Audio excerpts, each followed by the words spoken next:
Hi, everyone. I hope that you're all doing well. A book recently came out called New Perspectives on Mind Wandering. It's a collection of chapters written by different authors. So each chapter is written by a different author or a set of authors. And the whole collection is put together and edited by two editors, Dario and Tateo.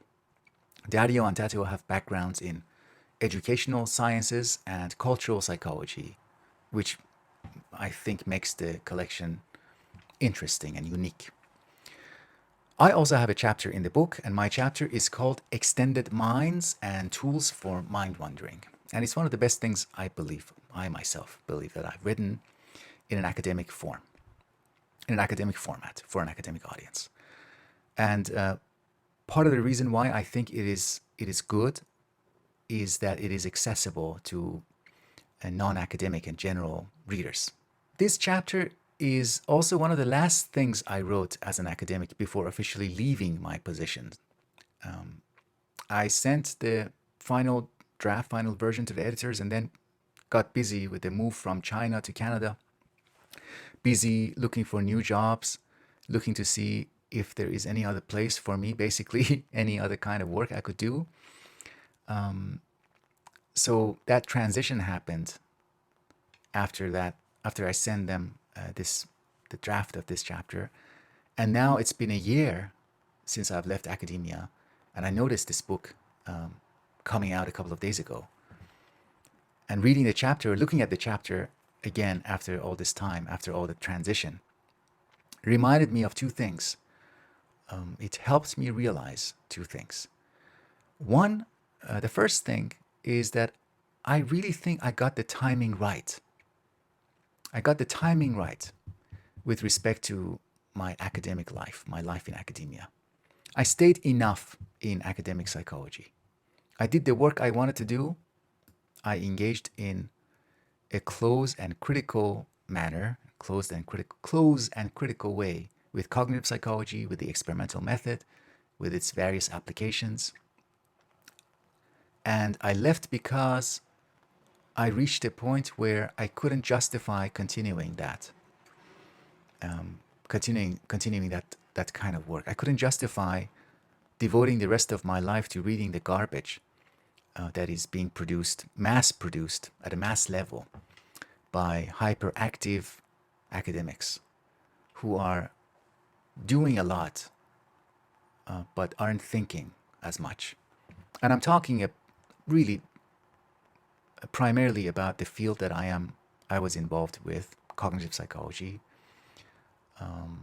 But my impression is that a lot of my observations apply in general terms apply to other fields. Once you go through a critical phase, if you do it in a way that I did, similar to the way I did, once you become aware of the conceptual problems, fundamental problems in a field like cognitive psychology of mind wandering. Some people spend their entire life just doing that. But once you engage with that field in a critical way, in a reflective way, if you make the field itself the target of your thinking, as opposed to just doing it, mindlessly just repeating and tweaking, you tweak your your method a little bit to produce quote unquote original research, to fill gaps in literature. Silly. But once you really become aware of some of the conceptual problems, you get to that Wittgensteinian moment of finding the way out of the fly bottle. You find your way out of the fly bottle, and once you're out, it's not the same anymore. You lose your ability to care about stupid questions that only academics ask. And that's really a turning point. You can't go back after that. I couldn't go back after that. I mean, if you go back after that, it is for non-research related reasons. It's for you want to have a financially secure life. That's valid. I understand that. So, but I'm talking about walking through the steps of critique, like one way that you yourself might find a critical path into a field. And I have documented my own process of walking through a set of critical steps in my book, in a few other articles and book chapters. Like one of other important book chapter that I documented my thinking at the time as I was going through it, as I was going through a critical phase, is the chapter Experimental Psychology and Distortions of Common Sense, which was written in honor of Jan Smedsland in another collection of chapters that is titled Respect for Thought, or two other articles that I mentioned, Building Blocks of Psychology is one of them, and Behavior versus Performance is another one. Just happened to kind of freeze in time what was the difficulties, the dis-ease, the the problems that I was having, that I couldn't reconcile. So they turned into articles that they were published. And then I continued until I reached a point where I couldn't continue that because, at some point, once you walk through the steps,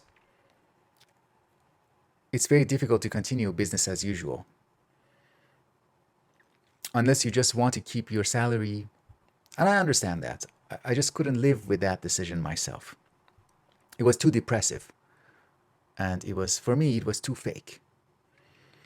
And the second thing, I said that I realized two things, or I remembered two things. The second thing I remembered, looking again at this chapter, was that for good or bad, for good or ill, there's no boundary for me between my life and my research. I left my academic position because it was a sterile environment. It really was. And it was sterile not only in terms of life experiences, in terms of the friendships that I was experiencing. Everything was colorless, lifeless. But it was also sterile in terms of research. So leaving academia was my way of remaining loyal to the drive that took me into academia in the first place. That's it. I left academia because I was just continuing the same thing. I was being loyal to the same thing that took me into academia, and I stayed with it. I'm still staying with it.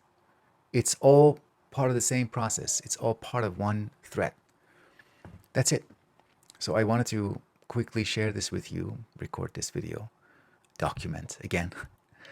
If you'd like to read the chapter, send me an email. I put my email here so you can see. Send me an email. I'll send my chapter to you. I think I'm allowed to send the chapter to a number of, I think the number is like 20 or 50. I think the chapter is accessible. You don't have to be an academic. In fact, I would love to hear your reaction. If you try to read it, if you find it interesting, I would love to hear that. It includes, in the chapter, I include references to everyday parts of my life, like keeping a diary, having a YouTube channel, and so many other things that make up my own personal life material, which are the material for research.